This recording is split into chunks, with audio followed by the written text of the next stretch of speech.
Good morning to our colleagues in North and South America. Good afternoon to our audience in Europe. And good evening to our Asian and Australian colleagues. On behalf of INSEAD Lifelong Learning, the Healthcare Initiative, and the INSEAD Healthcare Club, it's a pleasure to invite you to this webinar, which is Leading Through the Pandemic, Vaccine Manufacturing and Distribution. My name is Arul Ramadurai. I'm your moderator for this session. I'm an INSEAD alum myself from a few years ago. I host a number of INSEAD events, and I'm looking forward to getting into another part of the healthcare value chain on this occasion today.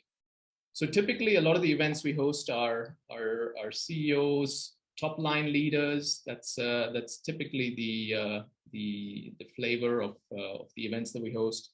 What I'm going to try and do this time, however, is slightly change the dynamic. What we'd like to do today is really talk about what I would call unsung heroes, who are the supply chain executives and the workforce throughout the world that have made a real impact over the last year and a half. I think if we look at some of the data that we've seen, just earlier today, I was looking at a survey from the Institute for Supply Management, where they talked about 95% of respondents. They were looking at supply chain disruptions in their network. So you had around 86% of people who were sourcing materials from China, 74% from Europe, and 45% from the US. So there's quite a significant change in the supply chain landscape. And despite that, what you're seeing is that you have with us in this network, in healthcare, a lot of people who have really turned up and made a difference. So if you just look at recent UNICEF data on the number of doses that have been produced, I think in the first half of this year alone, there were 4.4 billion doses of the COVID vaccine produced. There are 8.4 billion doses expected for the second half of the year. And in 2022, we're talking about potentially over 40 billion doses being produced. Now, these are all significant figures, amazing achievements in a time when materials and labor have been seen to be in shortage. And the purpose of this webinar today is really to go a bit deeper into this, to go into the leadership aspects of this. And we'll talk about some of the challenges that our executives have faced in this space and how they've managed to turn things around. So there's another survey which I was looking at earlier today from Merrick & Co., where we talk about leadership priorities have changed quite significantly. 85% of respondents said that. And what they've also seen is that some of their leadership needs have changed as well. That's really 90% are seeing that. And so we'll get into some of these things as we go forward. One final comment I want to make before we get into some housekeeping is the role of INSEAD in all this. If you have recently seen the Deputy Dean, Peter Zemsky, he talks about two elements that are absolutely critical to success at these times. And one of them is agility, the other is resilience, and we will talk about these two as part of this webinar. So that's to give you a flavor of what's coming up. I think we are nearly there to go to our panel. We have quite an exciting panel, people from industry, from NGOs, from INSEAD, from professional services, and we'll start off by introducing each of the members and getting a sense of where they fit into the storyline. But before we do that, maybe we can have our first poll. So perhaps we can ask the audience here, what one or two words signify supply chain leadership for you? So supply chain leadership, what would be the words that really resonate with you? So I see redundancy, sustainability, survival. Let's just take a few seconds to put down a few words. Efficiency, that's a good one. Then when we think about leadership and supply chain, what other words come to mind? Reliability, absolutely. That's coming out quite strongly.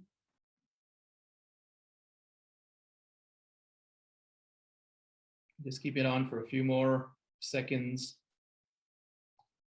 Efficiency and reliability are really coming out there. Agility, we're back to that again.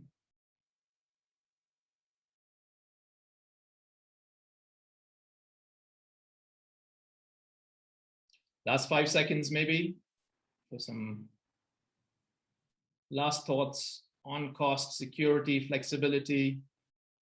Very good. So I think there are a couple of things that come out very clearly, which is efficiency and reliability, and I'm sure that our panelists will also relate to these two things and talk about them. So without further ado, let me bring in the audience and let me ask Laila to turn her camera on and introduce herself. Yes. Good morning, good afternoon, good evening, everybody. My name is Laila Schwab, and I'm a chemical engineer by training, and I spent my whole career so far in the supply chain area, mostly in the pharmaceutical sector, but also in the animal health industry. And I also worked in different countries. So I worked in Switzerland, in Germany, in Ireland, and in the US. So I worked in different functions of supply chain, which include environment, health, and safety, planning, operations, general manager of manufacturing sites, leading global organization means multiple sites, but also leading global quality for the animal health sector. And most recently, I was leading the value chain management organization, which is overseeing all the product portfolio from an end-to-end perspective. And in my current role as Vice President for Manufacturing and Technical Operations for Janssen, I'm responsible for the overall manufacturing network, which means the internal and the external sites, as well as the technical operations function to support all the products in the Janssen portfolio. And Janssen is the pharmaceutical division of Johnson & Johnson. Fantastic, Laila. Thanks for that introduction. Maybe you can just kick on from there and talk about where do you fit overall into the story here? Where, you know, what's been your role? What's been your experience over the last 18 months? Yes. So if I would have to pick up some words, and it was interesting to see the words that came from the people on the call. The first words I would say, if I would have to describe a little bit this, the environment we've been through and we continue to go through, it's like the new normal. It's a new normal, and linking it to supply chain is how do you build resilience in a new normal? And resilience is a little bit more than just efficiency and reliability, and we can touch on that later. You can be efficient and very reliable, but you might not be resilient. So I think it's all about responding to that VUCA environment on steroids, I'd like to call it. So COVID, I think, is just one change, but it's more change to come. I think you spoke a lot in your introduction about supply chain disruptions. They're not going to slow down. So COVID is just an acceleration of what we're about to see, and that is really impacting supply chain. So how do you build a resilient supply chain has been a key focus area. Has always been, but was reinforced with this crisis. And another big theme, Arul, has been culture. I mean, we talk about leadership, but you realize you truly measure culture, and you realize the value of culture in times of crisis. And culture is not something you turn overnight. So it's something where you spend years to build the right culture. Same with resilience. It's not something you build once you're in a crisis and I say, now I need to be more resilient. So those have been the two key themes in our organization that we built those themes over many, many years, but they did truly pay off during this crisis. And, we continue to reinforce them as a result of the COVID crisis. So I think resilience and culture, I guess both of them would be very important. I think what I'm hearing you say is these were things that J&J had in mind for a while and had been working on, but they probably got accelerated as part of the last few months, right? The last year. Absolutely, and I'm sure there are people from the pharma business on the call, but in the pharma business we manufacture life-saving drugs.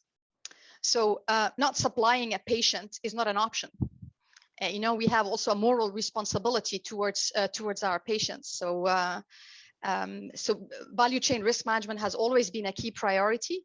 But of course, in moments like crisis, like COVID, you discover your vulnerable areas and your areas of improvement. And we have identified some of those, and happy to talk more about those as we go. And of course, we continue to improve our resilience and continue to nurture our culture, which has been absolutely key in getting us, in allowing us to, you know, to launch a vaccine in a very short period of time, while maintaining the supply of all our drugs to our patients, and at the same time while continuing the development of all the exciting products we have in our portfolio.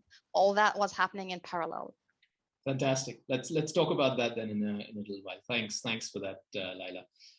Maybe I call on Benjamin now, my colleague from INSEAD as well. But I think you have a very interesting story to tell us as well. So why don't you first introduce yourself, Ben, and then tell us a little bit more about where you fit into the picture here. Thanks, Arul. My name is Benjamin Schreiber, and yeah, we did the MBA at INSEAD together. And then I kind of worked in different areas afterwards, from consulting, private equity. But about 12 years ago, I shifted more towards a nonprofit sector work and into what's called global health. So it's kind of working on disease prevention and supporting the health of the low-income countries. I'm the deputy of immunization for UNICEF, but in the last 18 months, it's really been, my job has been to kind of work on delivering COVID vaccines. And UNICEF is the largest procurer of vaccines worldwide, so we play a big role in this world. And of course, we focus on working closely with countries and getting them out everywhere.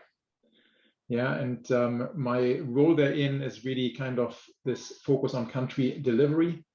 You may have heard that we wanted to deliver 2 billion doses through COVAX this year. We are falling short of this target because of several reasons, because of shortages in supplies or exports of some cannot happen from some countries. But it starts to look better now in terms of supplies coming in. But people mentioned before the issue of and highlighted reliability as one of the key issues for supply chain. In the moment, we don't have that here for COVID vaccines, and many countries don't have any reliable supply of COVID vaccines. And we have to deal with very short cycles of vaccines becoming available, shipping them to countries, making sure that they get absorbed and utilized quickly without any dose being wasted. So that's a bit my introduction. Thanks, Arul. Thanks for that, Benjamin. I think one of the areas which I think we'll get into in a bit more detail, which is interesting as well, is how do you work on prioritization of vaccine deliveries? You know, there are so many countries that you're working with, you're trying to supply. You know, what is the thought process behind those? I think those things are going to be quite interesting to hear about some of the challenges you face there as well. Next, maybe I can bring in professional services and Lee. Would be great to hear from you. Tell us a little bit about yourself and tell us, where do you fit in the story of supply chain leadership? That sounds great, Arul. And I was just thinking, funny enough, you and Ben and I could have been classmates, because I almost went to INSEAD, but maybe just as a brief introduction. So I'm a leadership advisor at Egon Zehnder. In the healthcare practice, and I also am a leader in our supply chain and operations practice. And so that, of course, cuts across not just healthcare, but industries broadly from a functional perspective. Personally, I hail from Brandon, Manitoba, Canada, just to give a little bit of an international flavor to my background. Started my career at Goldman Sachs as an equity analyst, went off to Harvard Business School, and then joined BCD subsequently after business school. And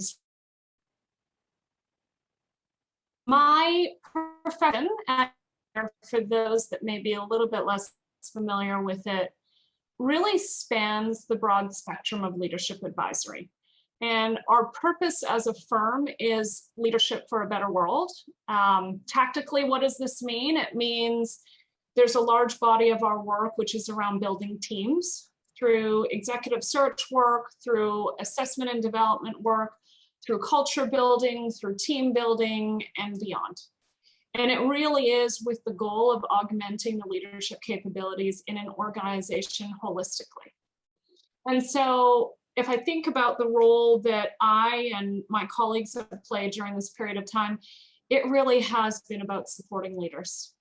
And it's a very holistic statement, but beyond our typical project work, it has meant being a sounding board for leaders, being that safe space that they can go to and talk to us about what's on their minds, what are they struggling with their teams, what are they struggling with themselves as leaders, so that we can help them unlock to get through this period of time. I will mention, coincidentally, our supply chain practice had fielded a global survey at the end of 2019, and we had launched the results into the market at the beginning of 2020. So what timing, right? It was a survey that captured 200 of the top supply chain leaders' views on what was changing in supply chain leadership and what was truly on the minds of these top supply chain leaders.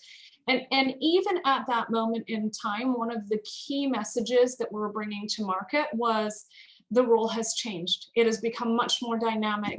It has become much more strategic. It has become much more interwoven into the thread of an organization and a competitive advantage. The moment Amazon arrived on the scene, it blew up the supply chain market in a way that no other player in the industry had before, and it put it at the forefront.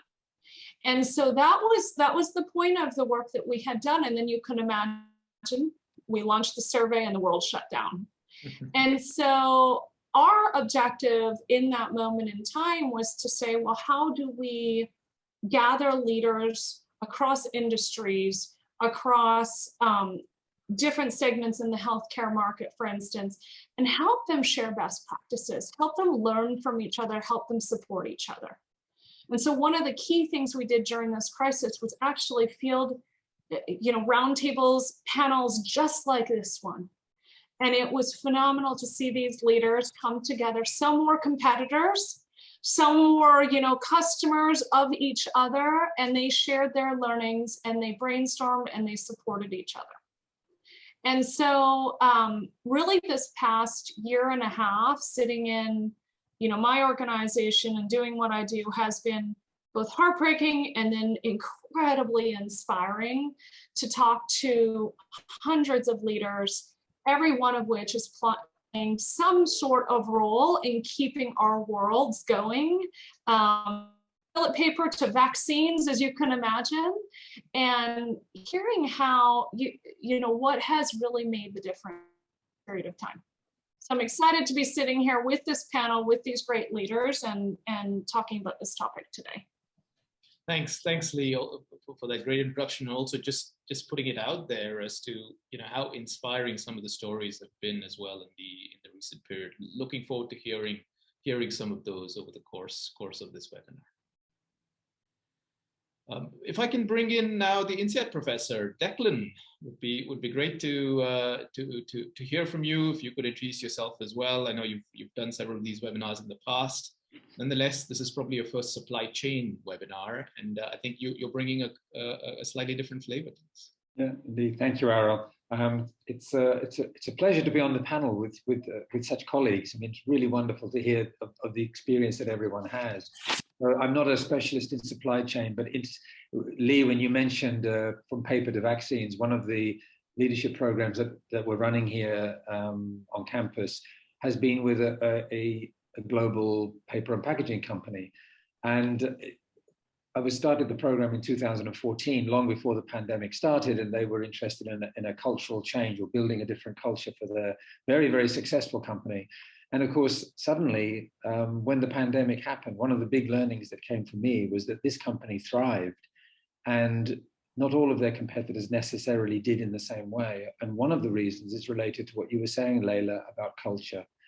It really did show that those companies that had already invested in building a robust culture, and I'm happy to talk in more detail what that means, but this particular company, the number of stories that they shared about how motivated the staff became, the employees became very, very motivated. As a paper and packaging company, they were actually able to help out in the global supply chain to make sure that all kinds of provisions were delivered where they needed to be. And also the innovation that was driven by this. So one of the conclusions they came to was that it was their culture that made the difference. So that was a big, big learning for me. The other experience I think I've had in the pandemic, which is I think relevant here, is that speaking to so many managers in different industries. By the way, Benjamin, I'm a great fan of UNICEF because UNICEF also came to campus but several years ago and ran a leadership program for them, and it completely changed my life because I met these extraordinary people who combined mind, they were really smart, heart and hand, and it's that link that I haven't come across it quite in the same way as I came across it with UNICEF, and that was wonderful. But I think one of the big things I've learned from talking to managers in the pandemic is, and I think Lee, you were mentioning this, that the role has changed, and that actually it's what we used to call soft skills would always be around the edges of the main driver, which was driving the business. But now that's not the case. There's been a big reversal, certainly in my experience, that leaders are now finding themselves having to show up differently for their employees, particularly in the virtual space. I'm happy to say more about that, but very excited to be on this call. Very, very nice indeed. Thanks, Declan. I think we definitely need to come back to that last point you made there around leaders showing up differently, because I think that's a big part of, I think, what we're also going to hear over the next hour. So before we go further forward, if we can have the next poll question, please. So as we have quite a heterogeneous audience here, would be also good to hear something around your own experience over the last 18 months. If you had to come up with 1 or 2 words to describe it, what would they be? If you can go to poll Ev, I think it's called, once again, that would be great.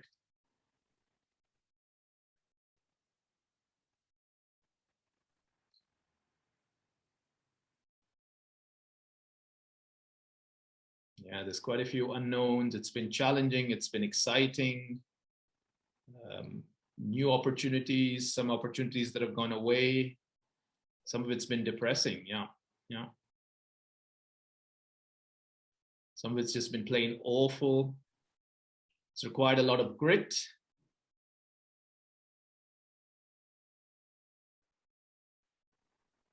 Innovation. I see innovation coming through now. So maybe just another 5 seconds. Fantastic. So I think it's exciting, it's challenging, there's a lot of change. There's a big role that innovation has to play here. I think these are things that we'll probably hear more from our panel just now as well. So thank you for that. I think we can go back to the panel now. And maybe Laila, just start off with you once again and pick up where you left off. You talked about the 2 things that J&J has done, which is really around the resilience and the culture, right? Two keywords that you put out there. Maybe you can give us an example, or you can tell us what was perhaps the most difficult challenge you faced as part of the pandemic. And how you tackled that. Mm-hmm. When I read these comments on how people felt, it was nearly from one day to another incredibly overwhelming. So from a business point of view, I remember we were working so hardly on our new portfolio and trying to set up our supply chain strategy to accommodate that amazing growing portfolio, which comes with new modalities, a lot of innovation. So really, which is already a challenge for the supply chain, because the traditional pharma, I think probably a lot of you are seeing those changing, the kind of the blockbuster of the one tablet fits all manufacturing, those big reactors, those times are over.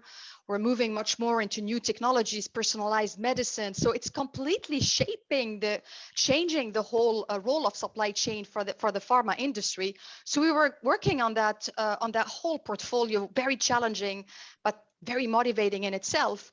And suddenly we were about to meet face to face for one of these we're a global organization, for one of this big meeting. And within 2 weeks, that global meeting became virtual from one day to another. And suddenly the whole thing started, borders started closing, people started getting sick. So we started having concern. What about our operators on the shop floor making the drugs for our patients? What about how are we going to ship our material, just to make sure, again, our ultimate goal, that our patients get the medicines they rely on. And then suddenly on top of that, we decided, it's a crisis. As a company, can we come up with a vaccine to get out of that pandemic? So that's on top of all that, without mentioning, of course, all the changes we've been going through in our private lives. So I'm a big fan of outsourcing models. So I have everything outsourced at home. And suddenly I have to move back to insourcing homeschooling, insourcing cooking, insourcing cleaning. I did an insource ironing because you don't see it on Zoom, but it was overwhelming on all levels. And when people ask me, how did you prioritize the vaccine? I said, well, prioritize for me, it's like, okay, what do you drop, or what can you do? Can you stop doing something? Well, no, we had to do the vaccine, and at the same time, we couldn't deprioritize the rest of the portfolio. So the first step we did is to look after our people and make sure that our superheroes on the side, and I think this is a call out to all people that work in the supply chain organization, and actually the beauty of these crises, those people that work day and night on the shop floor, it can be in the food industry, which was also a huge impact during the COVID crisis, but also in the pharmaceutical industry, those people that took risks, that drove their car, took public transport to get to the facility, to be on the line, those people that enabled the testing, the release of the product, the shipment of the product. So we call them our superheroes. And I think the beauty of that, we realize, and that's the wonderful thing about supply chain, it is called supply chain. So we are as strong as our weakest link and not as strong as our strongest link. So there's no superhero model. So making sure all these people we were able to maintain supply as much as we could was incredibly important. But also we needed to take care of our day staff, because we were overwhelmed as leaders, they were overwhelmed as well. And in those moments of crisis, so I think the company culture again is absolutely amazing. So I did personally reach out. So of course we have a lot of communication, but if everything gets virtual, my only experience is you had people working truly day and night with the vision, I want to get a vaccine. I never want to stock out a patient. And I love this company. I want to do my best. And I was amazed by that energy that I was getting when I was having those personal conversations with the people. So even if we're virtual, I lead in my organization thousands of people. You cannot reach everybody, but sometimes some people, just reaching out to them, even if it's a 10-minute call, thanking them for what they do, means so much. And I always say to my leadership team, if each one of us can take a few of those calls, just thanking people personally for everything that they are doing, is of big value. You can do a lot of theory, a lot of slides about culture, but that personal recognition was incredible and did pay off. But also what the company has done, so we recognize that mental health was a big challenge as we were going through this crisis. And no topic can be a taboo in your organization. So while we had to be social distance, psychological proximity, I'd like to call it, needed to be even stronger. So we were more far away from each other, but we needed to be connected even more. So we developed very much proactive groups talking about mental health, providing support to our people, to their families as well, suffering from mental health. Because if you have someone, if your husband, your wife, your partner, your mother, anybody in your family, your child suffers from mental health, you're going to suffer as an employee. So kind of we looked really holistically on how we can support our employees in the organization. But the level of commitment, and again, that culture and that level of trust we had as we had those open conversations, that's not something you get overnight. That's the result of a culture. It's not in a crisis you say, hey, now trust me, be open, tell me what's not right. I think people were comfortable, sharing what's on their mind. And the more you know what people need, the better it is to help them. And I think that's the piece of the speak up culture, hearing how you can help people that really kept us alive. but it's still a big concern right now. I think what I'm worried mostly about is about that pandemic fatigue. While we've been handling all that, hey, it's not over. And now it's, you know, so pandemic fatigue. So now we're thinking again, what can we do for our people? Because yes, we talk about technology, but at the end, people are at the heart of it. And they are not machines. They have their limits. They are totally committed, but they have their limits. So anything that we can do to further support the workforce that is very tired right now, because they are absolutely key. And again, I can't repeat it again, in supply chain, it's a change. Everybody matters, no matter where you are in that chain. And that's the beauty of it as well. Fantastic. No, I really like the way you described that as well, Laila, when you talked about the shop floor heroes, you know, the fact that as a leader, it was important to recognize them personally.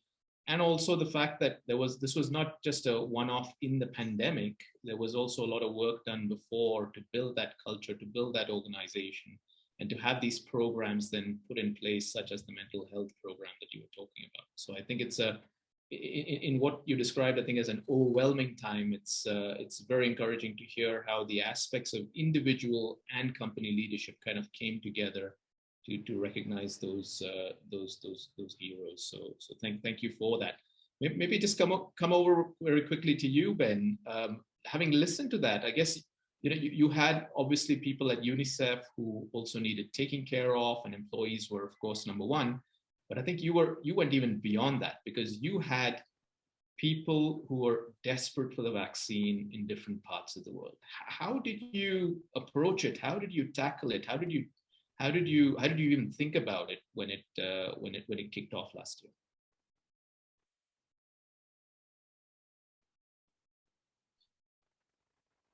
All right, good. I was trying to unmute myself properly. So, I mean, I started thinking about it was really, I was working from New York back then, and I had a call with somebody from WHO, must be in sort of March, I think. And we were thinking about, you know, okay, we hear like some 200 vaccine projects are being developed in the moment. So R&D is happening. But assuming the best scenario, some vaccines would be available in 6 months. And, you know, are we actually ready? Is any country ready to receive these and absorb them? And what needs to happen? And is anybody working on that? And we realized nobody's really working on that. And it's really up to us to kind of create this whole process of this country readiness, COVID delivery work. And you know, then later on, you had COVAX, which was then established a few weeks later. And you know, things got a bit more institutionalized and formalized. But I really started off developing into the void where nobody knew if vaccines would come, when they would come. And what we knew is countries need some sort of guidance. They need tools, they need operating procedures, they need training. You know, you need to train the nurses, you need to make sure that the governance is there, that the project teams are set up in all these countries. You need to make sure that there's enough fridges. You know, do we have enough inventories of these, etc. So we had to start really mapping all of these things out, and created a lot of working groups, trying to pull the best people together, the best experts globally together into these virtual working groups. And you know, what was new to me is, like, I mean, we switched from, you know, face-to-face meetings to these virtual groups. Everybody went through that. And you know, it took some adjustment, but you know, I think it kind of worked. It's incredible what was achieved as we worked across different time zones. And then, you know, the vaccines actually came, which was great. And you know, really a fantastic development by the industry. And now that was in the second phase of my work, kind of, okay, let's start introducing the first vaccines, and let's learn from that. And as we're doing this, we need to make sure that the few vaccines that are available to COVAX are allocated in an equitable manner, you know. So that also creates its own challenges, because not all countries are equally ready and have different health systems and different preferences. So I think maybe just 3 calls that I had today, you know, one, to make it really concrete. one call was like on how do we get now the vaccines to humanitarian populations and what's actually happening in Afghanistan, who is still immunizing in Afghanistan, how do we get products out there, and how do we get the resources out there for people to continue doing immunization services. This, you know, and it's very complex. The second call was about how do we get, you know, one vaccine requires ultra cold chain temperature, you know, how do we get these ultra low temperature freezers out into all these countries that now will get Pfizer vaccines allocated, which is great, but, you know, they're not ready from the cold chain. So UNICEF is in charge of like really deploying this. And you know, there's a lot of supply chain issues around there because we have to source a product. There are not that many manufacturers that produce that. We have to secure them, and then we have to ship them out. But we can't fly these devices on every flight because they have these liquids. No airline wants to take them. So we have to, some instances, take the liquid out and then refuel them. And you know, so it's all of these little complexities we have to deal with that nobody thought about before. Yeah, and then anyway, I forgot now what I wanted to, what was a third call? No, third call was about allocating doses today. You know, there was several donors came and have some new doses, which is great. And then we need to really within a few hours understand which vaccine and which product we can ship to which country. Has the country got enough absorptive capacity? And then how do we deal with the equity in these allocation things? So just to make it very concrete, all of this works remotely, and I'm still amazed that it works so nicely remotely, but it's really difficult. And I think my two lessons learned are, number one is really it's building on trust, and it's eroding trust over time, I find also. So we were able to stem this up because we knew each other, at least some core members, and we were able to build this on this trustful relationship. But as things expand, etc., you really have every new person coming on board. You have to take them on, you know, a culture engagement. You know, how do we work? Why do we work this way? And who we are. And that's difficult as we are remotely. And the second thing is what I find the most difficult is reading the situations on the ground in several countries, because while we get some information, you know, not traveling out and understanding the situation in some rural areas or in some conflict areas, it's really hard to make policy decisions or allocation decisions. And I find this is missing, and it's I think it's something that we will get back into for sure. And then what Laila said on a personal level, where I kind of also failed, is kind of, you know, when it all started and this work was very intense, I kind of didn't spend enough time with my then 6-year-old daughter who was left alone in front of her laptop on remote learning. And, you know, I think my daughter really didn't like this process much, and then also developed a lot of lots of OCD hand washing routines. And I think, you know, if I would look back, I think, you know, I underestimated how much more effort this takes on us, this working from home and taking care of kids. And you know, I think I would have preferred to spend more time on that, a little bit more.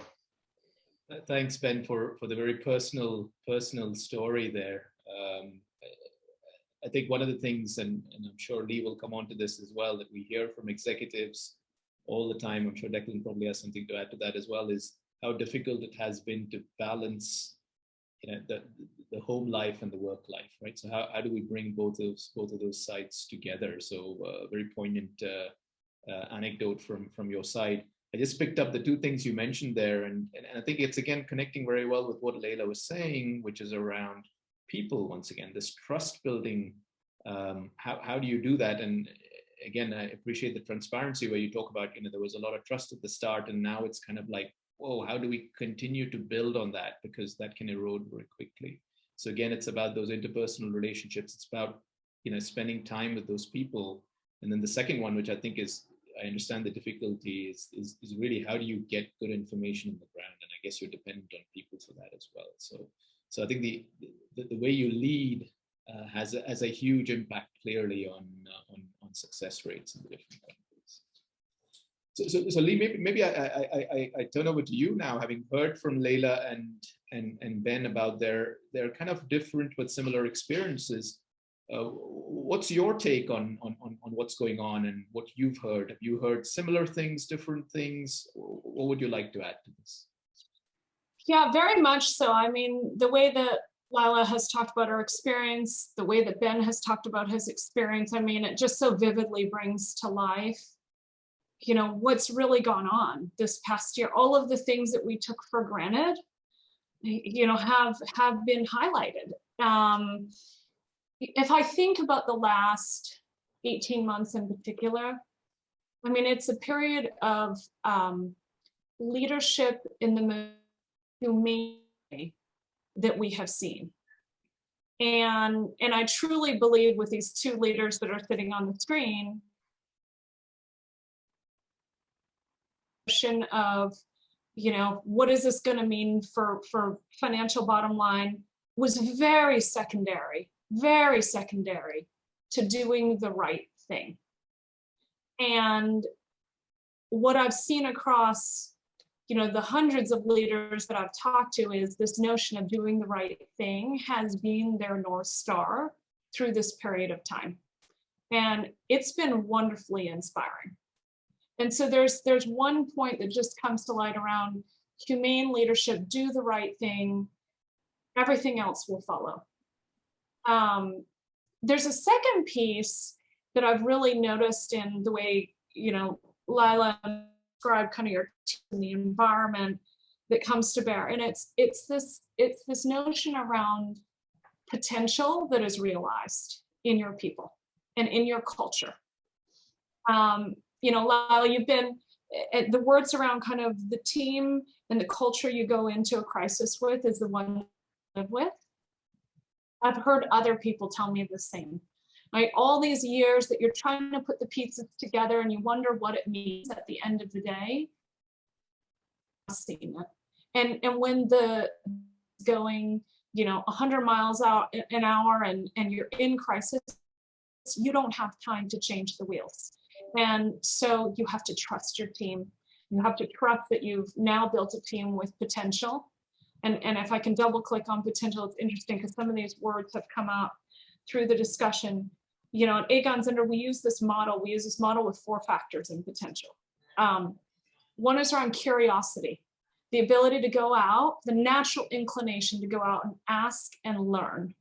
I know we saw people in spades go out and ask and learn from each other. What are you doing in your organization to keep your people safe? Right? How are you tackling the problem of getting a vaccine from point A to point B? What systems need to be put in place? I mean, just this massive kind of, no question was a dumb question in this period of time. And it was wonderful to see that. And then there's this piece around insight, right? So this ability to just process through huge amounts of data and see a way through it, kind of the forest through the trees, this ability of problem solving. There's another element around engagement, and I tie this during this time to authenticity, to motivating Laila on the organization. What do you do as a human being to show up for your teams? Are you spending the Saturday mornings walking into your manufacturing floors and letting them know that you will fill the boxes with them, right? I mean, all hands on deck during this period of time. And then the last piece, I mean, and you know, Laila, you mentioned this before, around resilience. So, you know, for some people, this was actually, as hard as this period of time was, it was also exhilarating because they saw how far they could push themselves. And their leaders saw, you know, everything that they'd invested in them for come to light during this period of time. It's been you know, if I think about the two things that just really stand out, it's really about humanity and potential. Excellent. 2 fantastic words, humanity and potential, which tie in quite nicely as well with what we heard from the previous panelists as well. Declan, your reflections, having heard from people within the industry, if you like, and from a supply chain perspective, what are you hearing? What are you hearing outside? I know you work with different types of leaders. How would you contrast your own experiences of what you hear? I think you're on mute, Declan. God, that phrase is immortal, isn't it? We all have T-shirts. You're muted. Sorry about that. But what Lee was saying around how so many people talk about doing the right thing, I certainly agree with that. I think in the work that I do, I often come across the gap between what people say they would like to do as leaders and what they're actually capable of. So it was, Laila, when you were talking about how treating people holistically, and you were talking about making the call, picking up the phone, calling people at home, and Benjamin, your well, I was going to say your lovely story, but your very personal story. I think those are very, very common, that people have suddenly found themselves having to become much more knowledgeable about mental health for the first time in their lives. And so while many people will talk the talk about, I have to do the right thing and do the right thing, which I think that they really do wish to do, a lot of them also realize that they don't necessarily have the skills to do it. That suddenly they find themselves having to put bring to bear a certain quality of humanity, as you were saying, Lee, that many of them actually struggle with. They find themselves asking me, Declan, I know that my team are really suffering, but how do I do it? What do I do? What do I do?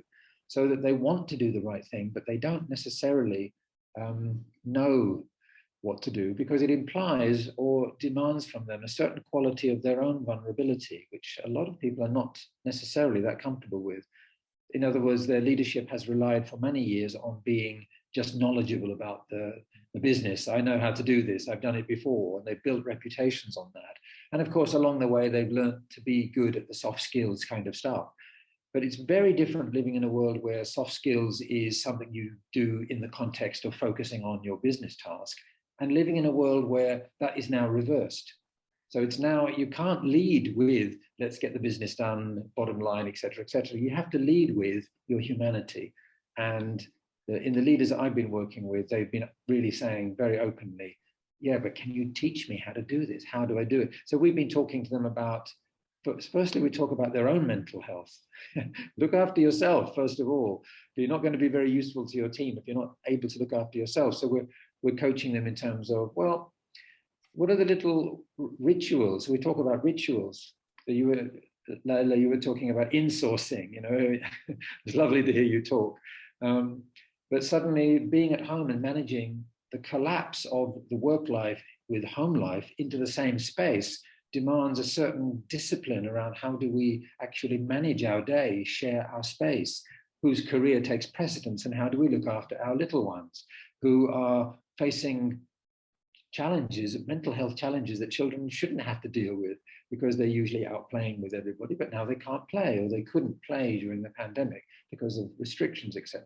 So I think that's where a lot of the emphasis of my work has been, is actually helping senior executives who've never had to think about these things before. Actually, we go into more depth about basic mental health issues, which they would, if I'd said that to them 5 years ago, they would have been staring at me saying, why would I even think about these things? These are kind of, et cetera, et cetera. So that's where I am now. I have a very willing audience listening to things that they would never have listened to before, around boundaries and rituals, things that they would have just glazed over if I'd said it a few years ago. So. Yeah, it sounds very familiar, I would say that, because I suspect a lot of people would have said, yeah, these are very important things, but I've got a business to run. I've got something to do, and then we'll come on to that. And then all of a sudden, oh damn, this is now real. We need to do something about it. Absolutely. I think it's great to hear that that executives are starting to move in the right direction. Let's maybe just go on to a further question for the audience once again. If we can just put the third question up. So we have a lot of executives on this call. Maybe just to hear again from you, if you can go to Polev once again, 1 to 2 words to explain, to state, what concerns you the most coming out of the pandemic now. What's the story? There's closing borders, obviously. There's costs, there's career, there's obviously a bunch of restrictions still. We're not out of the woods just yet. What other words come to mind when you think about coming out of the pandemic now? How do you feel about that? Yeah, travel I think is another big one, right? So travel I think is quite a topic at the moment. How is that going to play out? Anything else? We'll just give it another couple of seconds.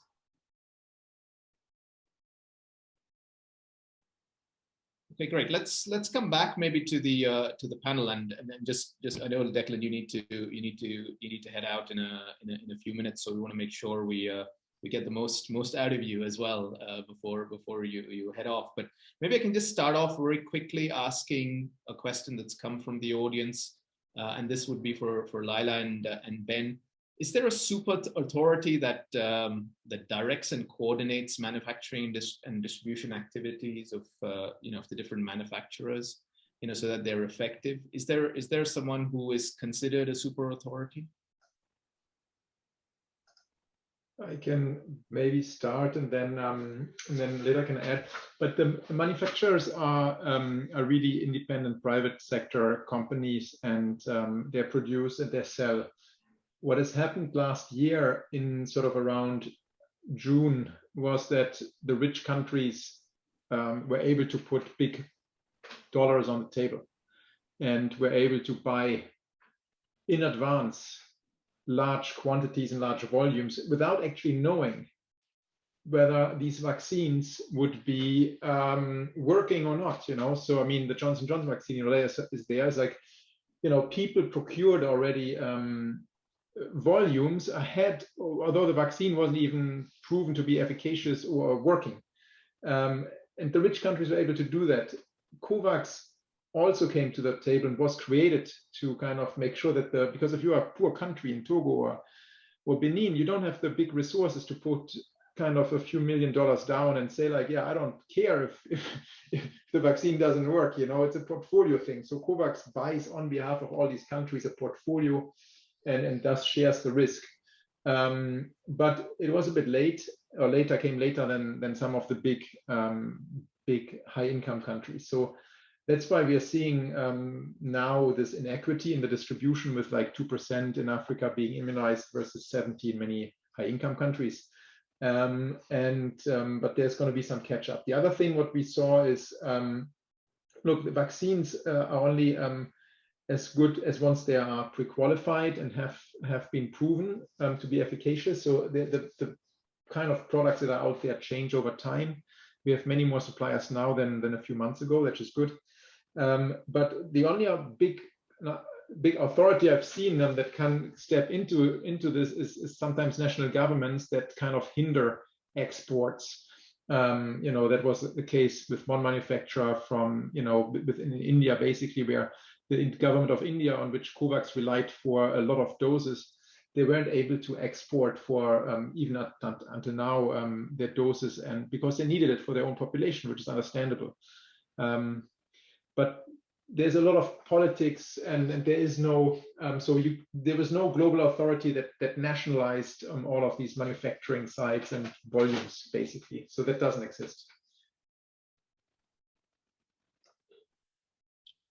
Great, thanks for that. And just to perhaps pick up on that one as well, Laila, when you think about supplying the world with your vaccines, how do you approach it? Because as Ben says, these things, the distribution is done at a different level, but you guys are producing for different countries. How do you approach that? How does supply chain work in such a tight situation? Yeah, so I think the vaccine situation was a very unique one, because obviously the demand was supplying the world before you even started manufacturing, and you'll know you need time to first of all get a vaccine that works, back to Benjamin points, and then you need to start manufacturing, and then scaling it up is another skill in itself. So and in that case of the vaccine, and as Benjamin mentioned, it was very much regulated by the different countries. So we did sell the vaccines to the local countries. We didn't sell it directly to patients, and that's still the vaccine model, which is a very different model than with our normal product, where you must get approval of the regulatory authorities in each country. And once we have that regular approval in the country, then you can start supplying your product to the country. And obviously, typically, you know roughly in advance when you're expecting approval from that regulatory authorities in the country, and therefore you would have built your stock so that once it is approved, you can start supplying. The product within a very short time frame, and of course, then more importantly, maintain that continuity of supply. Vaccine was a unique one in itself. So, I mean, the volumes, you cannot supply everybody at the same time, and that was not the decision of the pharmaceutical company who gets it first. As Benjamin described it, it was regulated differently. Mm-hmm. Okay, thanks for that. Maybe Declan, if you just come back to you in your last couple of minutes with us, I just wanted to pick up on something that you mentioned right at the start, which perhaps fits in a little bit as well with what Ben and Laila just spoke about now, which was this building a robust culture, which you mentioned in this paper and packaging setup, and potentially they were suppliers also to the vaccine manufacturers, you know, as part of their business. How do you in such a culture motivate and explain to people, you know, where you know you're perhaps not supplying vaccines equitably? You're seeing that there are issues overall worldwide where, you know, there are higher vaccination rates in some countries, less in others, you know, and maybe the paper and packaging manufacturer might well have had plants in different countries, right? So where they might have had this issue. How do you lead in such a situation? How do you explain that to your workforce? How do you continue to motivate them? Speaking about the company that I was working with, I mean, I can not quite speak to the issue of, because they weren't distributing vaccines, but they were very much in the food supply chain, for example.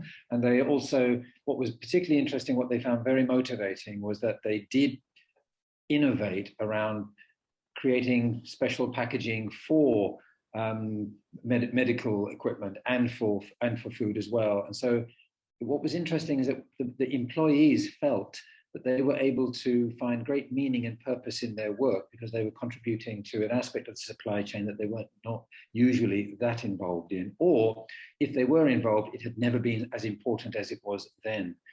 But the other thing that the company did, which I think was very interesting, was that they looked at their employees. As you said, Errol, they had plants in countries which were struggling, but what they did was that they looked after their employees and their employees' families with gestures of generosity, which were clearly not motivated by profit or anything of the kind. It was very much, as Lee was saying, do the right thing.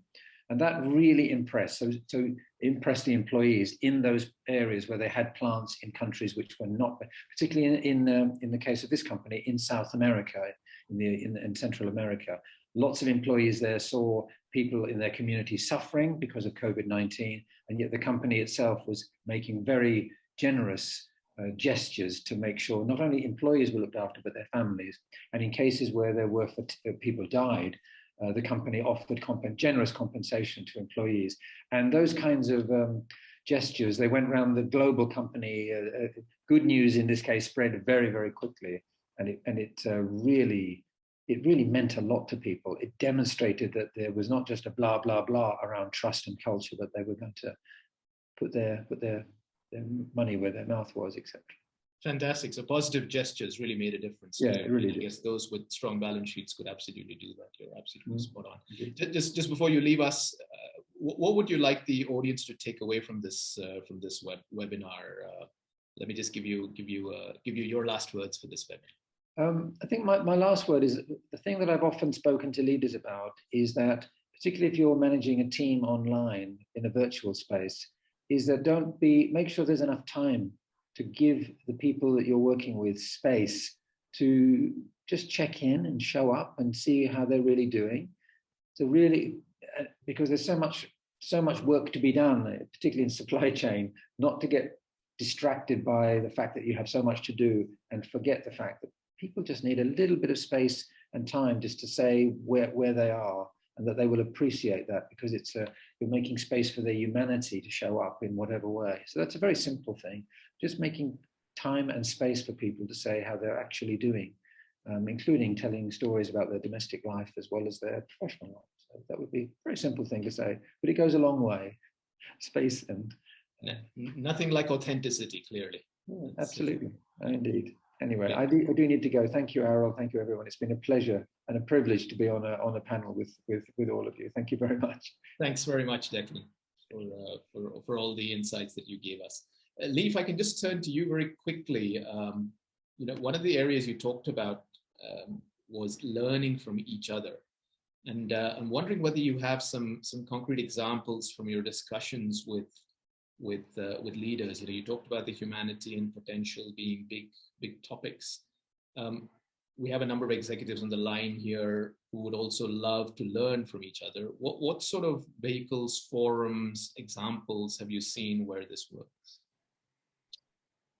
A lot of our role during this period of time was bringing leaders together.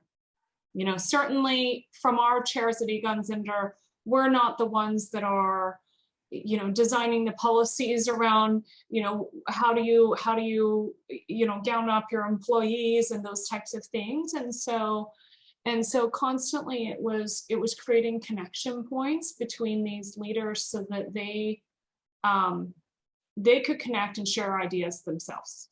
And so as an example of that, it was middle of last year, and we had convened kind of a healthcare roundtable, which included folks that were manufacturing the vaccine, right? Innovating the vaccine, manufacturing the vaccine, the contract manufacturers themselves, the folks that were supplying the syringes and the needles, right? That were manufacturing the delivery devices, and a broader spectrum of leaders. But I would say, as an example, in a forum like that, the topics that they were talking about spanned virtually anything that was on their minds at the time. So topics like, oh gosh, our team is feeling very low energy at this time. How do you re-energize your team?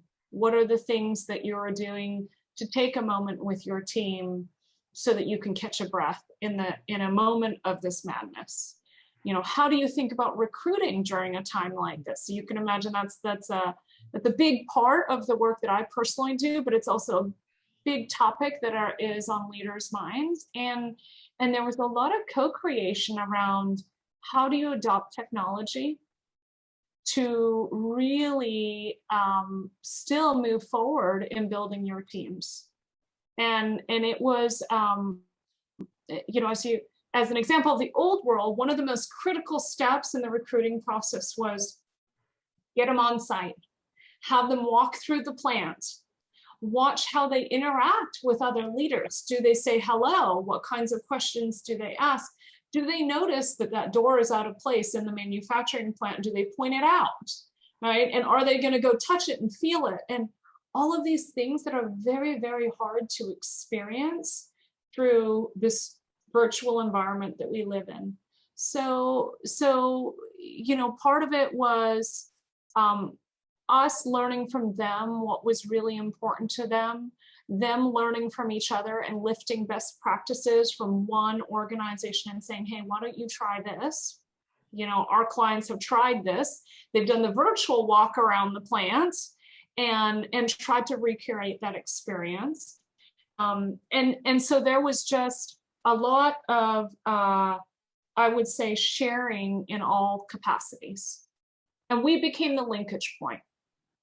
So you provided the time for reflection for a lot of these executives at a time when they really didn't have it, I guess, right? So that was exactly a very nice venue for providing that. Excellent. Maybe we can also just go to some live questions now. So here's an opportunity for people to actually unmute themselves. So I'll call on some of the questions that we've received, and you can ask your question directly. So there's a question around vaccine inequality, comparing it to the Spanish flu.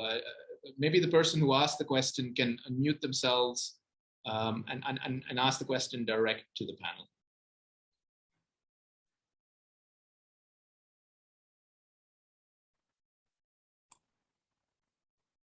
Please go ahead, Steve. Yes, good evening. Thank you, everyone. I just wanted to have your point of view about what Benjamin mentioned, the 3% vaccinated, for example, in Africa. And if you can reflect about, the means that we have today, the resources that we have today at our disposal, the companies and the talents that are doing this everything to make the world better, compared to what we had a century ago during the Spanish flu.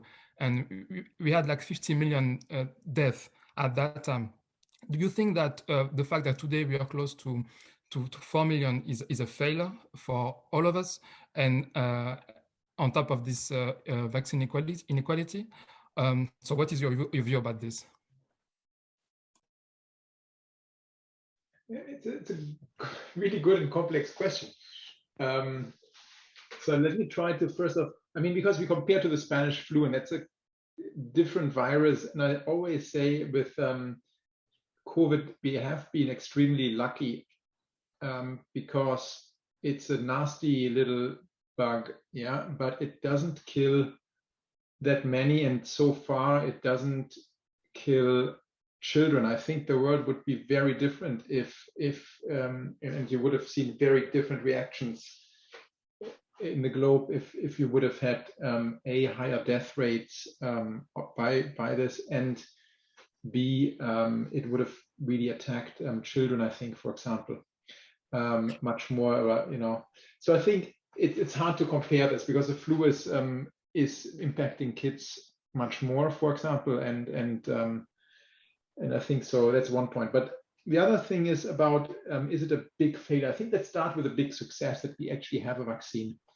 We in the Spanish flu, there was no, the speed in which the vaccine was developing, the use of science, and like the people in the supply chain, manufacturing and R&D, they worked really night and day and to pull this together. Yeah, it's really incredible.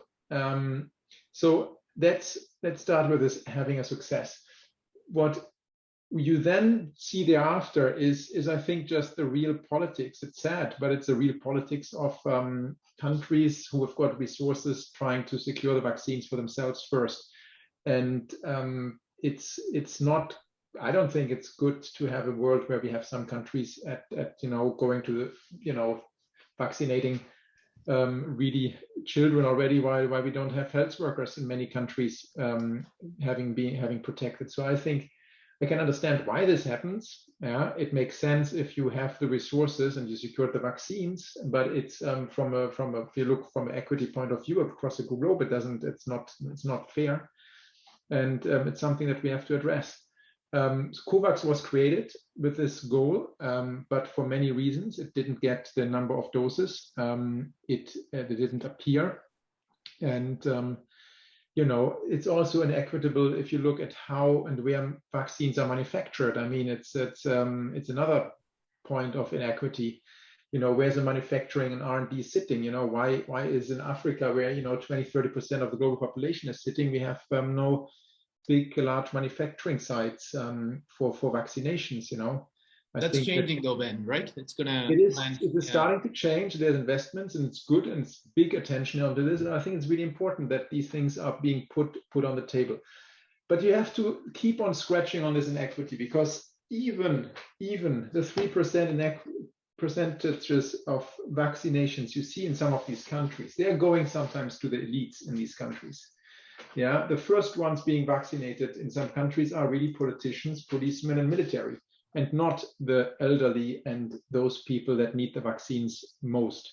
So there's another piece of inequity that we see, and that will play out even worse as we have more vaccines. I mean, we haven't even started looking at this. We now look at what I call it the intra-country inequity, but going forward, this in-country inequity is going to be even more and worse. And you start seeing this in the high-income countries where certain populations are not turning up, or you see sort of communities there. But it's going to be even worse when you start. How do we get the vaccines to the humanitarian populations, to the urban slums and remote rural areas? So it's complex, and I think it's something we have to continue working on. but thanks for bringing it up. It's a good question. Thanks for that, for the comprehensive answer there, Benjamin. Maybe you can call on Bruno Monfils from Amazon for the next question.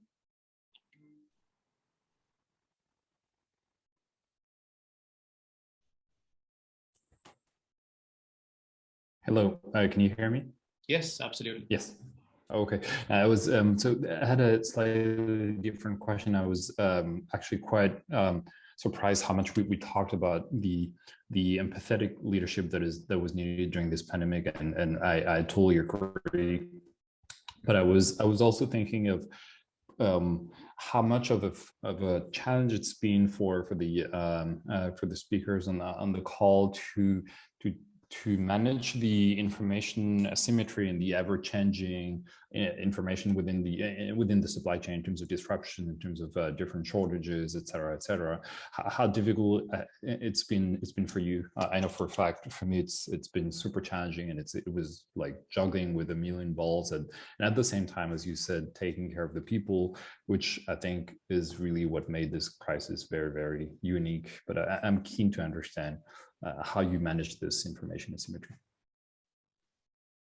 So maybe Laila, you want to take this one? Sure. And what a good point. And I think it touches on the element of resilience with all these disruption. Bruno, you referred to, you were cutting when you were asking your question, but I could hear it that it was linked to a lot of these disruptions that we had. And I mentioned it before, while we have a lot of value chain risk management has always been part of our strategy, but the highest level of disruption that we have seen, so we have dual sourcing on some of our key steps without getting into the detail, inventory, but the biggest shortage that we have seen, and it's linked to what you shared, Arul, in the introduction, is shortage on some basic materials, some filters that we use in our production, some very basic elements, but they become your absolute bottleneck in manufacturing your big drugs.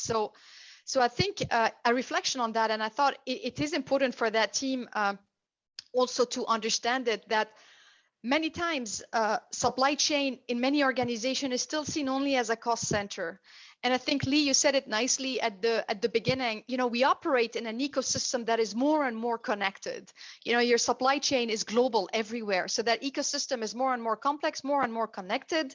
Bruno can't agree more. Those level of disruptions that we're seeing, that's increasing. I mean, we see environmental disaster, geopolitical risk. I mean, also during the COVID, cyber attacks are also growing. So in a way, you know, supply chain for your company can be a source of vulnerability or a source of resilience. It really depends on your strategy. So for me, it's very important for every CEO, no matter the size of your company, to understand your supply chain strategy. So when we had those words around supply chain, people mentioned efficiency and reliability. You know, every company in supply chain introduced the lean production, and don't get me wrong, this is part of our DNA. Efficiency is very important, but you're about managing your supply chain with just in time.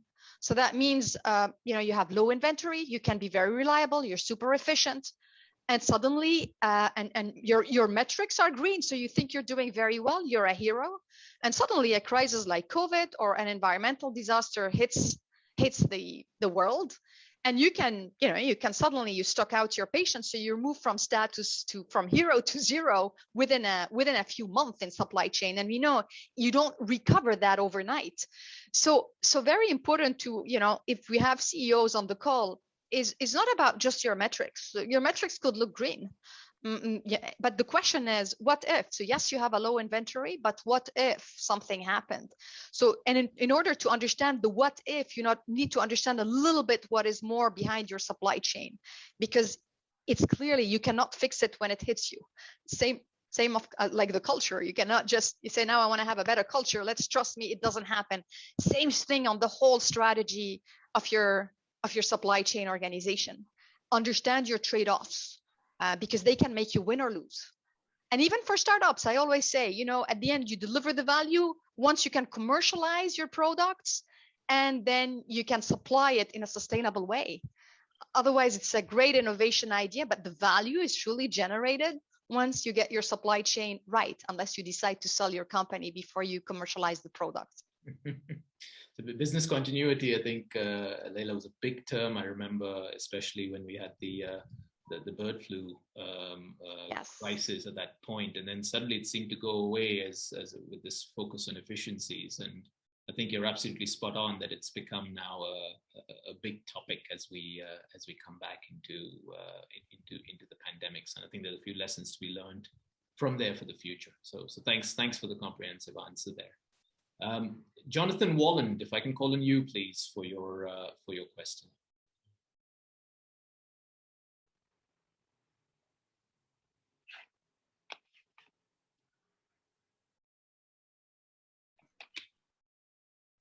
Can you hear me? Yes, we can hear you clearly. Please go ahead. Many of us have been working in urgent COVID crisis mode for the past 18 months.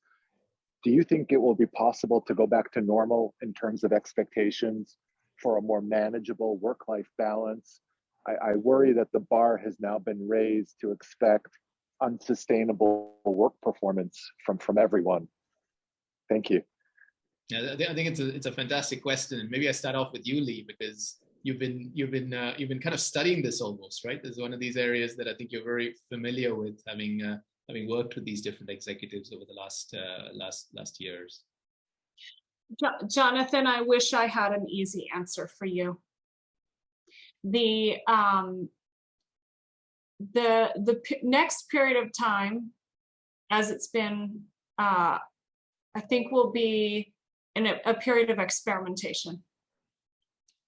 You know, we're seeing organizations make, decisions around what's the right work from home model, right? What's the balance that you need to be on site versus virtual, and what does that mean for culture in an organization? We aren't fully back to a world where we're traveling globally or traveling even domestically yet. And the expectations are going to be both by what the competitive landscape looks like. And can you all hear me, by the way? I'm sorry, I'm getting notices that my connection is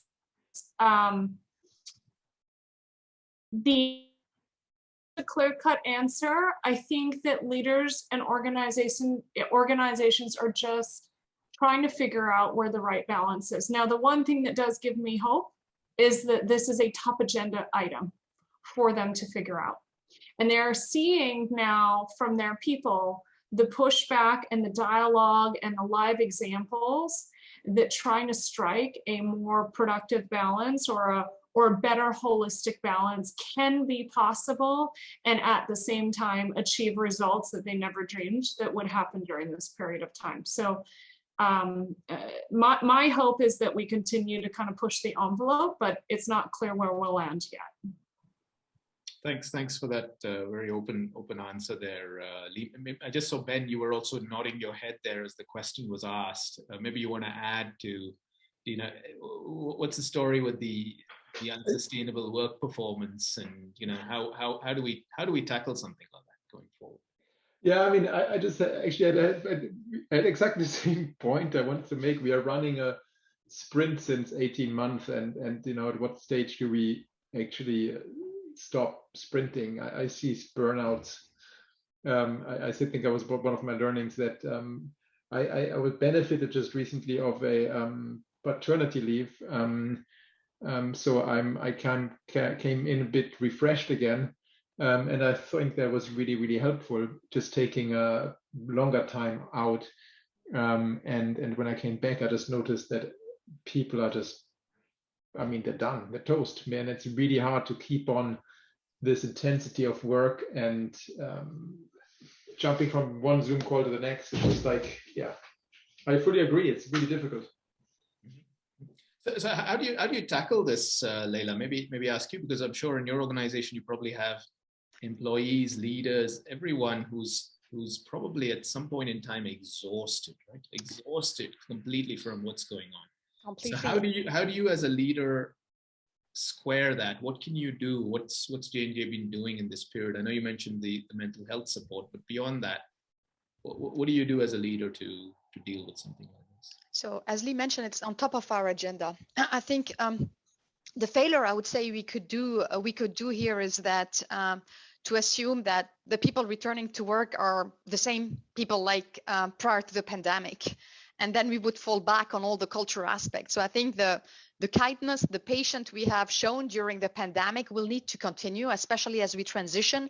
So we have a lot of working model, and I think, you know, right now, one of my biggest concern is that pandemic fatigue, which I think you hear it everywhere and is real.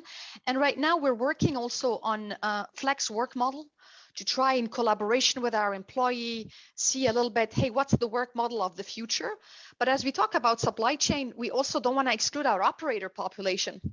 Because, you know, when we're talking about that flexibility, we say, okay, you know, as we talk about flexibility, 80% of my organization is shop floor people. So how do we really find that model also for that population that, you know, those are our superheroes during the pandemic? So I think no fixed solution right now, but a continuous dialogue and testing things, but also as small as it sounds, it takes quite a big step to come back to the office. So how do you encourage employees? And it's very interesting here on the Zoo campus where I'm on, we're doing it very softly. So I'm very regularly on campus. People ask me, hey, are you here? Oh, I'm going to come. And then I see more and more people coming. So it starts with small thing, but I think it takes patience, and we haven't figured out that perfect flex model.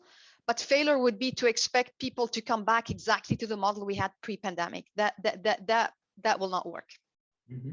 Okay, thanks. That I think is it kind of helps to bring everyone to the same level, to say, look, don't expect that things are going to be, especially for your people, the same as they were 18 months ago. It's not like we finish crisis mode and then everything goes back to normal. That just doesn't work. And I think it's important to acknowledge that. Maybe as we're coming to the end of our sessions, if I could ask the three of you, in terms of what should people remember from this story? I mean, we started off by talking about why supply chain was so critical in this period. It continues to be critical also in the future. The role of leaders in this area is what makes the difference. What do you want people to remember from today? Let me maybe start off with going back to you, Laila. You know, I'm personally passionate about supply chain, and you know, in simple words, I would say supply chain can make all your dreams come true. As it's if you think about it, because anything is possible in supply chain. It is just a question of trade-offs, and those trade-offs are time and money. So turn your supply chain organization, make it your dreams, and don't make it a nightmare. And you do that by understanding your supply chain strategy and the trade-off that comes with it. And of course, by having the right culture. And those two things, you don't get them overnight. So make it a dream. Brilliant. I love it. So supply chain can really make your dreams come true. Huh? That's the bottom line. I love it. Ben, if I can hand over to you, what would you like the audience to take away from this webinar? Yeah, I mean, what I see is that supply chain is a real profession, and it really helps if people have a mindset to solve these problems. Because in my world, I often end up with medical trained people who have a slightly different mindset, doing a lot of supply chain decisions. And then I end up with like a pretty below average supply chain manager, because it's a doctor or a nurse, you know, they haven't been trained in that. But at the same time, I'm losing a really important doctor and medical profession person on the other hand. So it's like I'm ending up with you know, I think we just make sure in global health that we have more really health supply chain specialists out there, and professionalize this area far more than it is done now. Fantastic. So supply chain is a profession. It's not just something to be done on the side. I think as I was putting this event together with Lee, we were talking about how at business school there aren't many people who think about supply chain as a career, and I think there's a great opportunity here to recognize that this is a specific profession, manufacturing and supply chain, and it's actually quite an exciting profession. There are so many challenges, and there are so many things that need to be done there. It just cannot be done by anybody, and therefore, if there are any MBA's alums on the line, hopefully this will encourage you as well to consider the supply chain profession and becoming a leader in this space. As I mentioned earlier, this event was put together actually with Lee from quite a while ago. We wanted to elevate the role of our supply chain leaders. So I feel it's only appropriate, Lee, if I give you the last words, if you can give a sense to the audience what really matters from this discussion. Thank you, Arul, and it's been a real pleasure. And I'm smiling here and kind of half laughing because internally we've tried to promote the message of supply chain is sexy. And so if there's anything I want this group to take away, it's remember that. It's dynamic, it's changing, it's agile. It has, in this world we live in today, it has the potential to delight. And so when you walked up to the grocery store and you saw your toilet paper there last April, how excited were you? And when you went and got your vaccine and you put it in your arm, how excited were you? And it is these humble, hardworking, humane leaders that have made all of that possible. So I would love for folks to take away just the greatness of the people that are on the screen today, for their colleagues and leaders around them, and give a big thanks. I think that's a really nice way to finish the webinar. Humane and absolutely wonderful leaders. I think that's what we've seen in the supply chain area over the last period, actually for several years, but they've been recognized as such, I guess, over the last period, much more so. And let's continue to build on that for the future. We're hoping to have many more leaders in supply chain. So thanks very much to Laila, to Ben, and Lee, and a very big thanks to INSEAD for the organization as well. So thanks very much for this webinar. Thank you.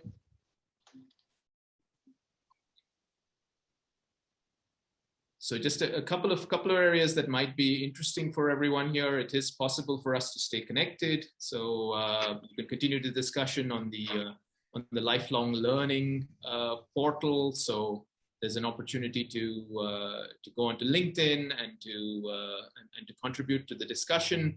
Feel free to send feedback to us, and then you'll see a couple of webinars that are coming up in the coming period with INSEAD as well.